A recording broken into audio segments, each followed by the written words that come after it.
Welcome back, everyone. It's Charlie. Kevin Feige and Marvel just released the first Captain America 4 teaser trailer, Brave New World. There was a whole bunch of footage. They revealed a lot of details about the movie with a bunch of Easter eggs, saying the movie would have the same vibes and tone as Captain America Winter Soldier, calling it more of a grounded political thriller as opposed to the events of Deadpool and Wolverine, which is like a full-blown multiverse-level movie. But we will see the new Avengers start to form during the events of Captain America 4. So there are Avengers-level stuff happening. It will lead into Secret Wars just like Deadpool and Wolverine, just in a more grounded kind of way.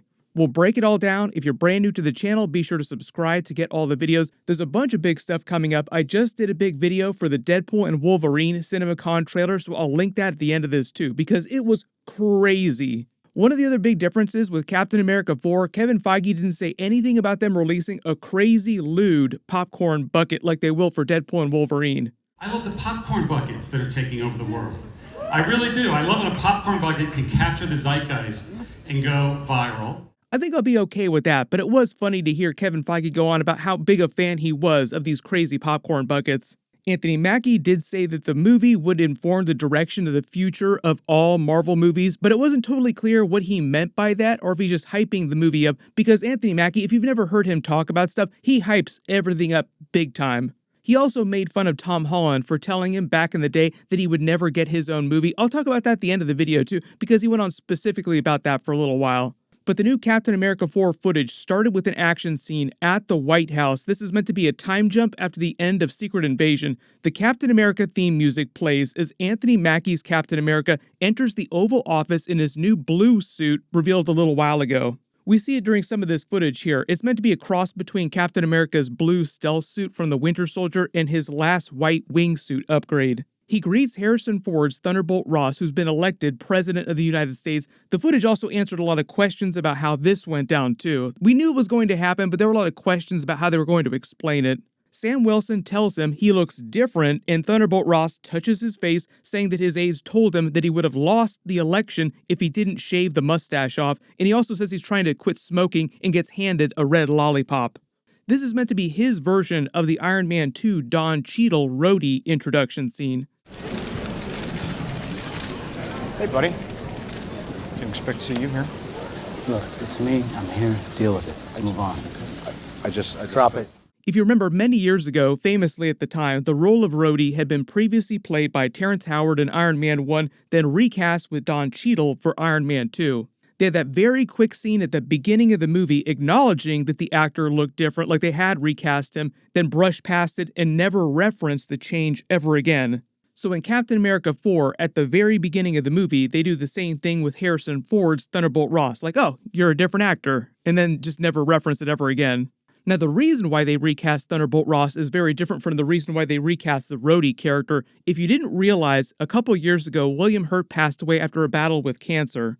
As the scene continues, Thunderbolt Ross tells Sam Wilson he's generally not a fan of superheroes, but what he just did in Mexico on a mission that he came back from changed his mind, and now Thunderbolt Ross wants Sam Wilson's Captain America to help rebuild the Avengers team, confirming that there has been no active Avengers team since the end of Avengers Endgame, meaning that the meeting they had at the end of the Shang-Chi post-credit scene was technically not the Avengers. Bruce Banner's Hulk told him welcome to the team. We all thought that that meant he was being welcomed to the Avengers team. Apparently they're not calling themselves the Avengers anymore.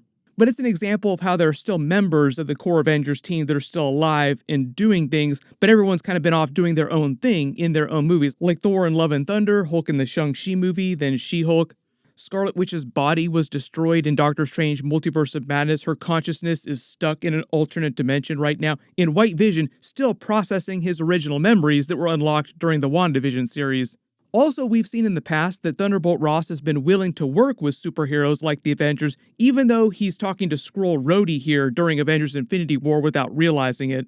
The whole idea is that he'd been working with the Avengers team since before the events of Captain America Civil War when he was Defense Secretary, so he's been working in the government for a while now. And they basically explained that he became U.S. president by winning a recent election, presumably beating President Ritson. He was the recent president of the United States during the events of Secret Invasion. This is meant to be a bit of a time jump after that, and very timely because in the United States, in real life right now, we are getting ready to have another U.S. presidential election. This movie is coming out a couple months after that in February, when whoever wins that presidential election is going to be confirmed in office. And if it wasn't clear, this introduction scene also explains that Sam Wilson has a relatively nice working relationship with Thunderbolt Ross. They're not enemies or antagonistic towards each other or anything like that. Mostly because, if you remember, Sam Wilson came up through the military, and so did Thunderbolt Ross. He's been a general for a long time. So he would have served under him at some point in the military. They would have had a long working relationship in the past and known each other very well. So you have one military man greeting another, so they understand each other very well, but they're not bros or best buddies or anything like that. They just have a good working relationship. And getting this red lollipop is also probably meant to foreshadow him eventually turning into Red Hulk during the movie. But when he tells Sam that he wants him to form the Avengers again, he replies, "What if we disagree on something? Then what happens?" And he's talking about what if the new Avengers disagree with Thunderbolt Ross and don't want to follow his orders or his requests, like they're not going to be his dogs of war. He's also kind of reminding him, what if there's another Captain America Civil War situation when they really come to a disagreement? Then they jump to a briefing scene where Thunderbolt Ross is talking to a bunch of cabinet officials, explaining that Sam Wilson and his sidekick Torres, who has become the new version of Falcon just like he did in the comics, recently secured an important item in Mexico, thanking them for their help. His speech gets interrupted by an old song that begins playing on the PA system in the room. It wasn't clear what song was playing, but the song triggers programming in Isaiah Bradley, who's there with them, to go full-on Winter Soldier Hydra on all the government officials in the room, trying to kill them and trying to kill Thunderbolt Ross. It's clear that he's been brainwashed, which is why I make the Winter Soldier Hydra brainwashing programming reference, and the song triggered that programming. There's also another person in the room whose programming gets triggered and starts attacking people as well. It's not clear who brainwashed him, if they have any ties to Hydra, which was thought to have been wiped out before Avengers Endgame. Sam Wilson's Captain America tries to step in and defuse the situation, stop Isaiah Bradley from hurting anyone, but because Isaiah Bradley has super soldier powers, he throws Sam Wilson easily like a rag doll, then throws a table at everyone, even though he's an old man. Keep in mind what he looked like at the end of the Falcon and Winter Soldier series. Like, he is a very old man, but the super soldier serum inside him still makes him super quick and super strong. It's a real good reminder that even though old man Steve Rogers seemed super feeble when we saw him during Avengers Endgame, like, oh, what happened to him? He lost all his powers. No, he did not. He would still be super strong and super quick. Then Isaiah Bradley escapes by jumping out a window. After the dust settles, Thunderbolt Ross agrees with Sam Wilson that his inner cabinet, his inner circle here, has been compromised, saying that either you can't see them or you don't want to. This will probably inform his decision to become the Red Hulk eventually. Sort of like the opposite side of the Thanos, fine, I'll do it myself kind of situation, like fine, I'll do it myself, and gives himself the powers of the Hulk. There's a couple more action scenes with several villains attacking Sam Wilson with electrically charged sticks. He stops them with his shield because Captain America's shield is vibranium and vibranium can absorb energy. Then Thunderbolt Ross tells him he's no Steve Rogers, just do your job, to which Sam Wilson replies, "You're right, I'm not Steve Rogers." This is probably the movie addressing a lot of people out there that aren't fans of Sam Wilson, like he's not Captain America, Steve Rogers is still Captain America. It sounds like Thunderbolt Ross is throwing the same kind of energy at him, like you might be wearing the title of Captain America, but we're just letting you have that title. There's no way you're nearly as great as Steve Rogers was. So a big part of the movie is Sam Wilson proving himself as Captain America, that he's worthy to be Captain America. They kind of covered this during Falcon and Winter Soldier, but Anthony Mackie actually said you don't need to have seen Falcon and Winter Soldier. This movie will completely be its own thing. I think they're just banking a lot of the general audience that might be going to see this movie will not have seen Falcon and Winter Soldier. Then they have a scene where they debut his brand new Captain America armor, which is meant to be his vibranium wingsuit given to him by Shuri. Still in Washington, D.C., it seems like the main part of the movie is going to take place around that area because of President Thunderbolt Ross. There were not any scenes of him turning into Red Hulk. They're probably saving that for much, much later. Presumably that also won't happen till much later in the film, too. It didn't seem like in these earlier scenes when he's being attacked that he has the powers of the Hulk or anything like that. The main villain of the movie is meant to be the leader, played by Tim Blake Nelson, who is returning as his version of the character after the events of the Incredible Hulk movie. He'll have a more comic book accurate appearance. Notice the green on his hands in these behind the scenes pictures. The film will heavily reference the events of the Incredible Hulk and a lot of tropes from that movie.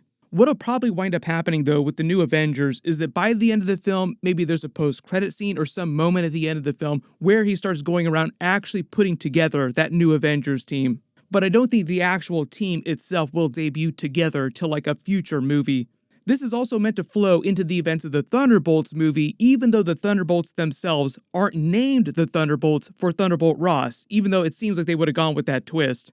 Kevin Feige talked about the movie a little bit. He said that the asterisk in the title is there for an important reason, and they won't talk about why until after the movie actually comes out. So when we start getting trailers for that, I'll start talking more about that. I have a couple theories about why there's an asterisk, but they did release a short clip of Florence Pugh talking about the movie there. Now, the amazing cast on this movie, one of whom wanted to take a short break from eating some macaroni and cheese to say a quick hello to you. Hello, CinemaCon. How are you doing? I'm so gutted that I'm not there to say hi, but I'm on a night shoot on the fantastic set of Thunderbolts, eating my macaroni cheese and spicy sauce. And I'm sending you my love, but I hear Kevin's with you, which is kind of just as good, if not better. Hi, Kevin. How you doing? I hope you have a wonderful afternoon, and I'll see you next time. If you remember, they just started filming that movie. They released a short teaser trailer. I've already done a much bigger video about that, so I'll link it below in the description.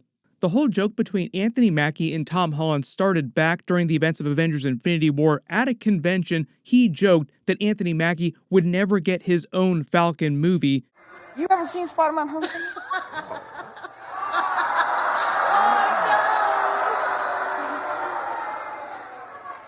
I haven't seen the Falcon Oh no, there isn't one, sorry.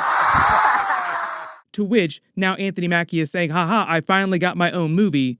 So he said he's going to make Marvel force Tom Holland to come to the Captain America 4 premiere, sit next to Anthony Mackie, and he'll watch Tom Holland watch the movie. There's a bunch of big stuff coming up, so I'll try to do videos for everything. My X-Men 97 Episode 6 video will post next week after they release it too, so be sure to enable alerts for my channel so you don't miss that.